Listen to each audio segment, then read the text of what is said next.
ವೀಕ್ಷಕರೇ, ಇವತ್ತು big boss ನಿಂದ ಚೈತ್ರಾ ಕುಂದಾಪುರ ಹೊರಬಂದಿದ್ದು, ಇವತ್ತು ಕೋರ್ಟ್ಗೆ ಹಾಜರಾಗಿರುವ ಚೈತ್ರಾ ಕುಂದಾಪುರ ಅವರಿಗೆ ಕೋರ್ಟ್ ಚೈತ್ರಾ ಅವರ ವಿಚಾರಣೆಯನ್ನ ನಾಳೆಗೆ ಮುಂದೂಡಿದ್ದು, ಬಿಗ್ ಬಾಸ್ ನಿಂದ ಹೊರಬಂದಿರುವ ಚೈತ್ರಾ ಅವರನ್ನ ಈಗ ಹೋಟೆಲ್ ರೂಮ್ ಒಂದರಲ್ಲಿ ಇರಿಸಲಾಗಿದೆ ಅನ್ನುವ ಸುದ್ದಿಗಳು ಕೇಳಿ ಬರ್ತಿದೆ.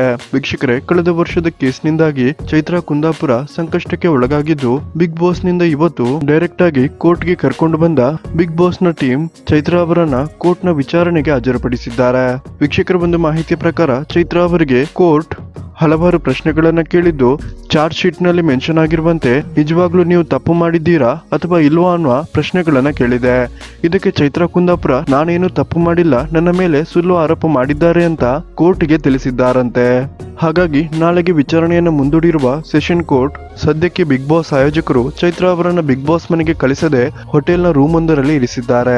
ಹಾಗಾಗಿ ವೀಕ್ಷಕರೇ, ಚೈತ್ರಾ ಕುಂದಾಪುರ ಅವರ ಬಿಗ್ ಬಾಸ್ ಭವಿಷ್ಯ ನಾಳೆ ಕೋರ್ಟ್ನ ವಿಚಾರಣೆಯಲ್ಲಿ ಏನ್ ನಡೆಯಲಿದೆ ಅನ್ನುವ ಮೇಲೆ ನಿರ್ಧಾರವಾಗಲಿದೆ. ವೀಕ್ಷಕರೇ, ಚೈತ್ರಾ ಕುಂದಾಪುರ ಅವರ ಬಗ್ಗೆ ನಿಮ್ಗೆ ಏನ್ ಅನಿಸುತ್ತೆ ಅನ್ನೋದನ್ನ ದಯವಿಟ್ಟು ಕಮೆಂಟ್ ಮಾಡಿ ತಿಳಿಸಿ.